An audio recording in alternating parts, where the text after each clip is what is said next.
നിയമസഭാ തെരഞ്ഞെടുപ്പിൽ ജയിച്ചാലും തോറ്റാലും മുന്നണികളെ ട്രോളാൻ കൊച്ചിയിൽ പാരഡി ഗാനം തയ്യാറായി കഴിഞ്ഞു.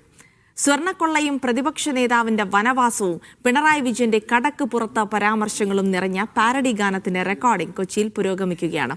അബ്ദുൽ ഖാദർ തയ്യാറാക്കുന്ന വിജയഗാനം ആർക്ക് വേണ്ടിയാണ് മുഴങ്ങുന്നതെന്ന് മെയ് 4-ന് അറിയാം.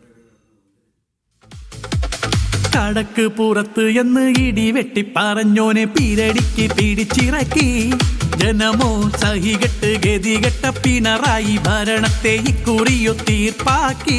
UDF തോറ്റാൽ പ്രതിപക്ഷ നേതാവിന്റെ വനവാസവും വയനാട് ഫണ്ടും ശബരിമല പാരഡിയും നിറഞ്ഞ ട്രോളുകളാണ് കാത്തിരിക്കുന്നത്. വനവാസത്തിന് പോകുവാനായി ഒരുങ്ങി നിന്നോ വീടി മൂന്നാം വട്ടം തുടർ ഭരണം ഇടത് മുന്നണി നേടി.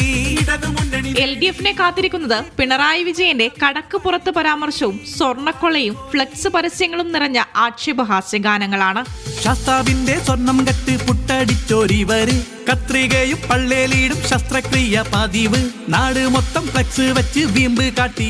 പഴയ ഹിറ്റ് ഗാനങ്ങളുടെ താളത്തിലും സംഗീതത്തിലുമാണ് പാരഡികൾ ഒരുങ്ങുന്നത്. അബ്ദുൽ ഖാദർ എന്ന കലാകാരനാണ് ഇരു മുന്നണികൾക്കും പാരഡികൾ എഴുതിയിരിക്കുന്നത്. കേരളത്തില് എന്താണ് റിസൾട്ട് എന്നറിയാൻ ഇതുപോലെ ജനങ്ങളെ പോലെ തന്നെ പാരഡിയുടെ അണിയറയിൽ പ്രവർത്തിക്കുന്ന ഞങ്ങളും കാത്തിരിക്കുകയാണ്. ഇതിൽ സ്ഥാനാർത്ഥികളുടെ പേരുള്ള ഏതൊക്കെ പാട്ടുകളായിരിക്കും ഞങ്ങൾക്ക് പുറത്തേക്ക് വിടാൻ കഴിയുന്നത്, ഏതൊക്കെ പാട്ടുകളായിരിക്കും പെട്ടിയുടെ അകത്തായി പോകുന്നതൊക്കെ എല്ലാ ടെൻഷനിലാണ് ഞങ്ങളും. കൊച്ചിയിൽ മാത്രം 7 സ്ഥാനാർത്ഥികൾക്കായി അബ്ദുൽ ഖാദർ പാരഡികൾ തയ്യാറാക്കിയിട്ടുണ്ട്. കൊച്ചിയിലെ ലോഞ്ച് സ്റ്റുഡിയോയിൽ തയ്യാറാകുന്ന ഗാനം കേൾക്കാൻ മെയ് 4 വരെ കാത്തിരിക്കണം. ജനം വിധി എഴുതി കഴിഞ്ഞു. ഇനി ജനവിധി അറിയാനുള്ള കാത്തിരിപ്പാണ്. ഇരു മുന്നണികളും വിജയാഘോഷ ഗാനങ്ങളുമായി തയ്യാറാണ്. ക്യാമറമാൻ മനോജ് PL-നൊപ്പം ആര്യ വിനോദ്, മീഡിയ 1 കൊച്ചി.